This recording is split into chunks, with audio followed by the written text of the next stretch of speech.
It's time now for Scoop, our weekly conversation on international media and the political and economic headwinds confronting the industry. With trust in the press at a nadir, it's a critical eye on a critical profession.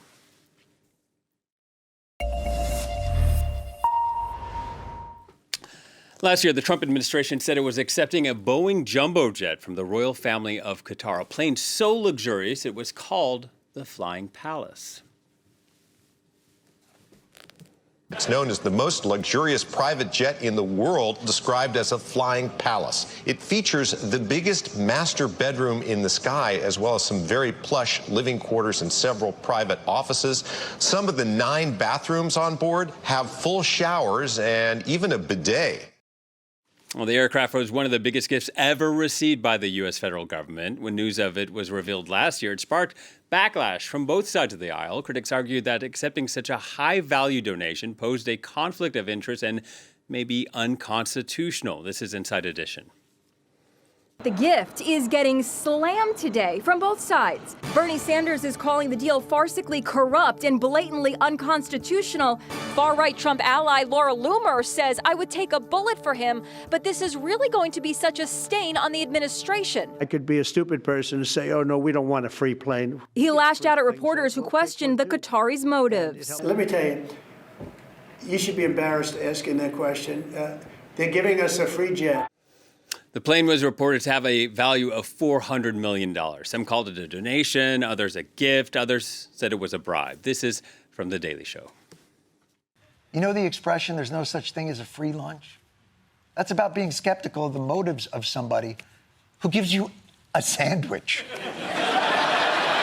A sandwich, a BLT. Now, imagine that BLT has an engine, 9 bathrooms, and funds proxy wars.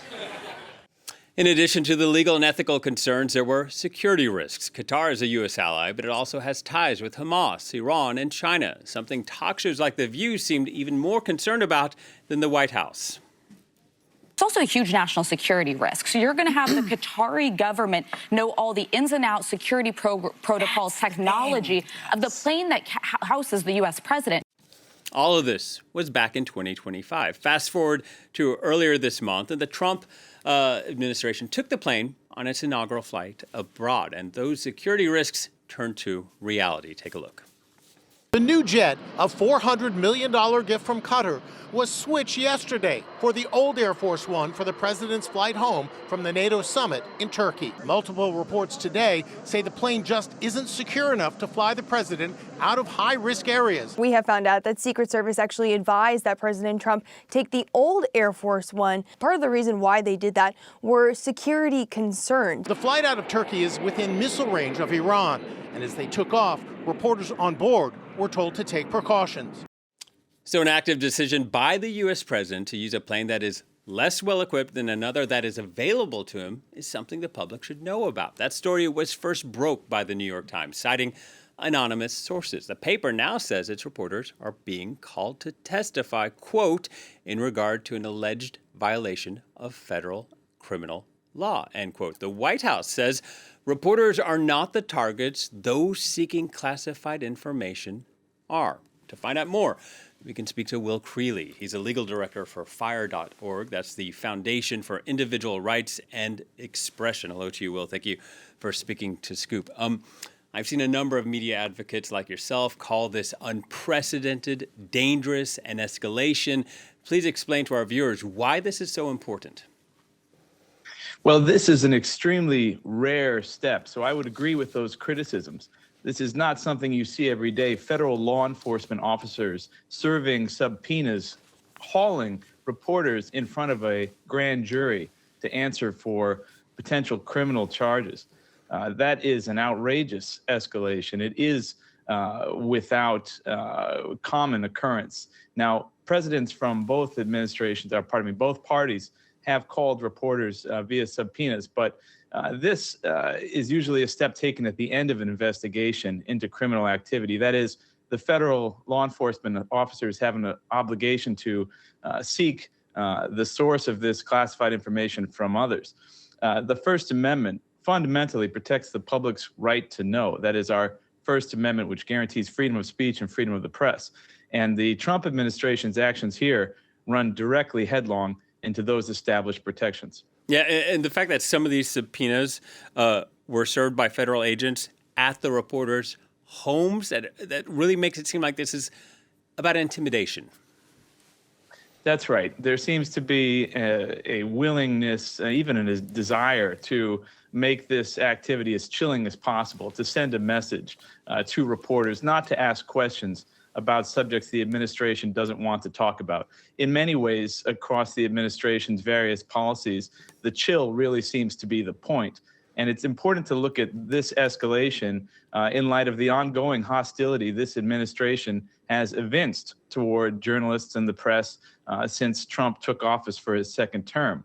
The president is suing any number of news organizations, including the New York Times, the Wall Street Journal, the Washington Post, and my organization actually represents a pollster in the state of Iowa who is fighting off a bogus fraud charge from the president, who filed against her personally after she issued a poll in October 2024 that had former Vice President Harris up in the state of Iowa by 3 points. It really is just a larger pattern of a desire to shut up journalists. Yeah, and it's not just the subpoenas themselves, but it's the way all of this was organized. I mean, these subpoenas here, in this case, were issued after our FBI Director Kash Patel and other Justice Department officials met at the White House.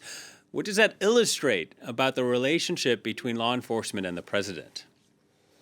It's very, very troubling to have the federal law enforcement arm effectively acting as the president's mob affiliate. You know, it feels more like the president's personal bodyguards than the agency that is paid by taxpayer money to defend all Americans. And frankly, it's important to remember that all of these folks take oaths of office that require them to uphold the Constitution. The function of the press is embedded in the history of the United States. Here in our 250th anniversary, it's important to recall that anonymous debate in the papers of the day is part of what fomented the will to revolt and to give us the country that we now live in. The First Amendment reflects the founders' understanding that, as the Supreme Court Justice Hugo Black once put it, the press protects the governed, not the governors.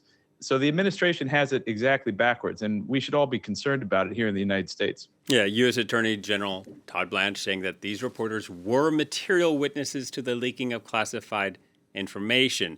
So just lay it out for our international viewers. What protection is there for reporters not to give up their sources?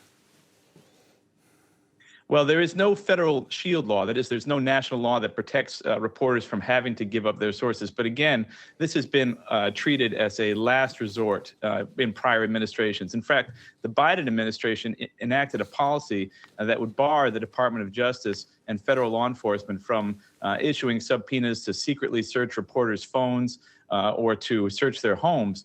In April of last year, former Attorney General Pam Bondi rescinded that policy, again, paying lip service to the idea that this would be a last resort. But that promise has been belied by the administration's actions.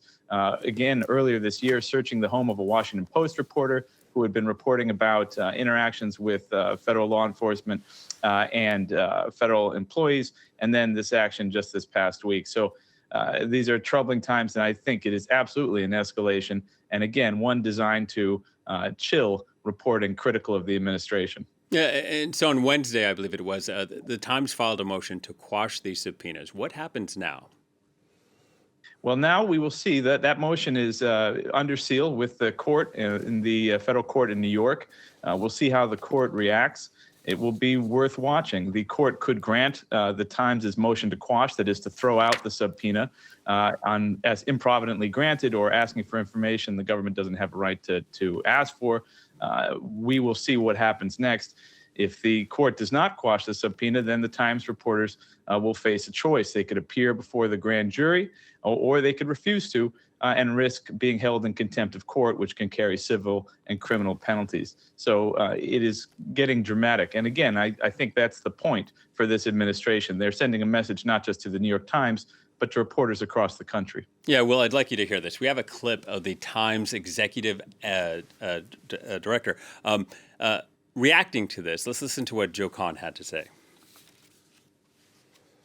I've been a foreign correspondent in China, and I've seen the way an authoritarian government can keep journalists from reporting on a huge amount of news and information that's very clearly in the public interest. It's really essential to American democracy that that kind of erosion of press freedoms not happen here.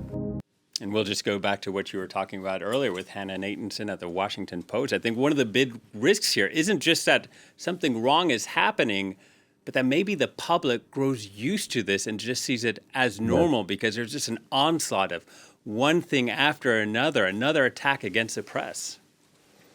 That's right. I often think of the famous, perhaps infamous words of Trump advisor Steve Bannon about flooding the zone with, we'll call it excrement. And the idea is that there are so many threats that one becomes numb to them, just as you say. I think that if this is allowed to become just another day, just another assault on the press, and we do find ourselves getting anesthetized to the effect of it, we risk losing an extremely valuable protection. Just as Mr. Kahn from the New York Times says, this is a playbook for an authoritarian dictatorship, not a country that values press freedom. We are rapidly losing some essential qualities of what it means to be a United States citizen and what it means to be a country where, again, the press serves as a check on the governors and is existing to protect the governed. And for any, MAGA supporters that might be watching this, how would you explain to them how important it is to have an independent, free press? Because there are a lot of conspiracy theories that the press isn't independent, it isn't free, that it's biased, and it's one-sided attacking against the U.S. president.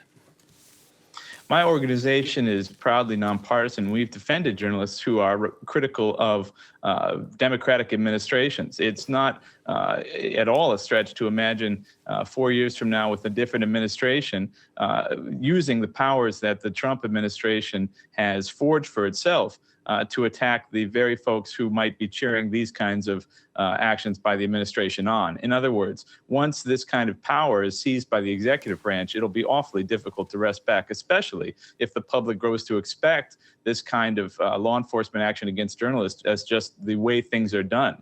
So anybody who looks at this and says, well, good, the press had it coming, they should really just imagine what it would be like if their political opponents were in office and what that would mean for the news reporters that they trust and they read.